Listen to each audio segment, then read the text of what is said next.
रामचरित मानस मुनि भावन बिरचहु शंभु सुहावन पावन। त्रिविध दोष दुख दारिद दावन कलि कुचाल कुलि कलुष नसावन। अर्थात यह रामचरित मानस मुनियों का प्रिय है।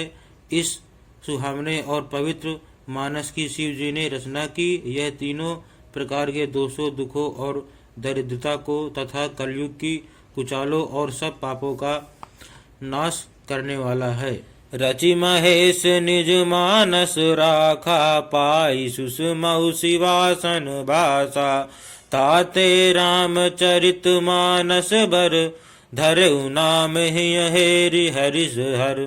अर्थात श्री महादेव जी ने इसको रचकर अपने मन में रखा था और सुअवसर पाकर पार्वती जी से कहा। इसी से शिव जी ने इसको अपने हृदय में देखकर और प्रसन्न होकर इसका सुंदर रामचरितमानस नाम रखा। कहूँ कथा सोई सुखद सुहाई सादर सुनहु सुजन मन लाई। अर्थात मैं उसी सुख देने वाली सुहावनी राम कथा को कहता हूँ। हे सज्जनों, आदर पूर्वक मन लगाकर इसे सुनिए। जस मानस जहि विध भयउ जग प्रचार जहि हेतु। अब सोई कहूँ प्रसन्न सब सुमिर उमा ब्रस केतु। अर्थात यह रामचरित मानस जैसा है, जिस प्रकार बना है और जिस हेतु से जगत में इसका प्रचार हुआ, अब वही सब कथा मैं श्री उमा महेश्वर का स्मरण करके कहता हूँ। शंभु प्रसाद सुमति हुलसी रामचरित मानस कवि तुलसी। करई मनोहर मति अनुहारी सुजन सुचित सुनि लेहु सुधारी। अर्थात श्री शिव जी की कृपा से उसके हृदय में सुंदर बुद्धि का विकास हुआ, जिससे यह तुलसीदास श्री रामचरित मानस कवि हुआ। अपनी बुद्धि के अनुसार तो वह इसे मनोहर ही बनाता है, किंतु फिर भी हे सज्जनों, सुंदर चित्त से सुनकर इसे आप सुधार लीजिए। सुमति भूमि थल हृदय अगाधु वेद पुराण उदधि धन साधु। बर सहि राम सुजस बर बारी मधुर मनोहर मंगलकारी। अर्थात सुंदर सात्विकी बुद्धि भूमि है, हृदय ही उसमें गहरा स्थान है। वेद पुराण समुद्र हैं और साधु संत मेघ हैं। वे साधु रूपी मेघ श्री राम जी के सुयश रूपी सुंदर मधुर मनोहर और मंगलकारी जल की वर्षा करते हैं। लीला सगुन जो कहीं बखानी सोई स्वच्छता करई मलहानी। प्रेम भगति जो बरन न जाई सोई मधुरता सुशीत लताई। अर्थात सगुण लीला का जो विस्तार से वर्णन करते हैं, वही राम सुयश रूपी जल की निर्मलता है, जो मल का नाश करती है। और जिस प्रेम भक्ति का वर्णन नहीं किया जा सकता, वही इस जल की मधुरता और सुंदर शीतलता है।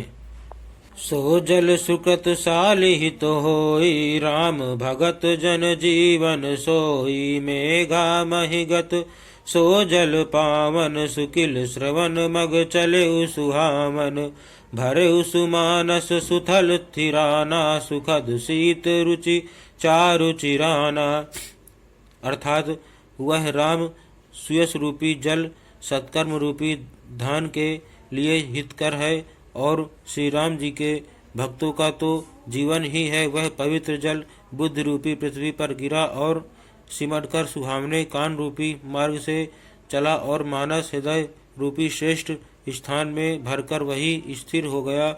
वही पुराना होकर सुंदर रुचिकर शीतल और सुखदायी हो गया। सुठी सुंदर संवाद बर बिरचे बुद्धि विचारी। तेहि पावन सुभग सर घाट मनोहर चारी।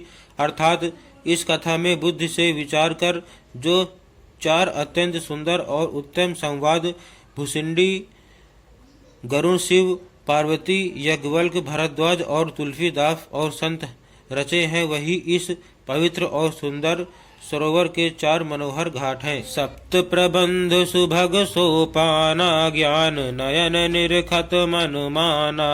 रघुपति महिमा गुण अबाधा बरनब सोई बरबारी अगाधा।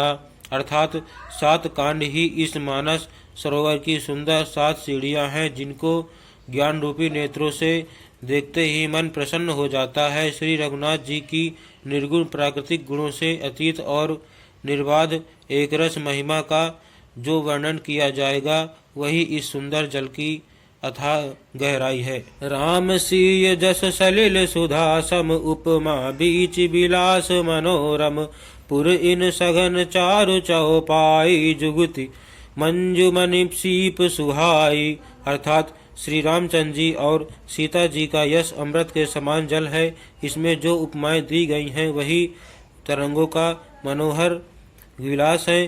सुंदर चौपाइयाँ ही इसमें घनी फैली हुई पुर इन कमलिनी है, और जो कविता की युक्तियाँ सुंदर मणि मोती उत्पन्न करने वाली सुहावनी सीपियाँ हैं। छंद सोरठा सुंदर दोहा सोई बहुरंग कमल कुल सोहा अर्थ अनूप सुभाव सुभाषा सोई पराग मकरंद सुभाषा। अर्थात जो सुंदर छंद सोरठे और दोहे हैं वही इसमें बहुरंगे कमलों के समूह सुशोभित हैं। अनुपम अर्थ, ऊंचे भाव और सुंदर भाषा ही पराग पुष्परज मकरंद पुष्प परस और सुगंध है।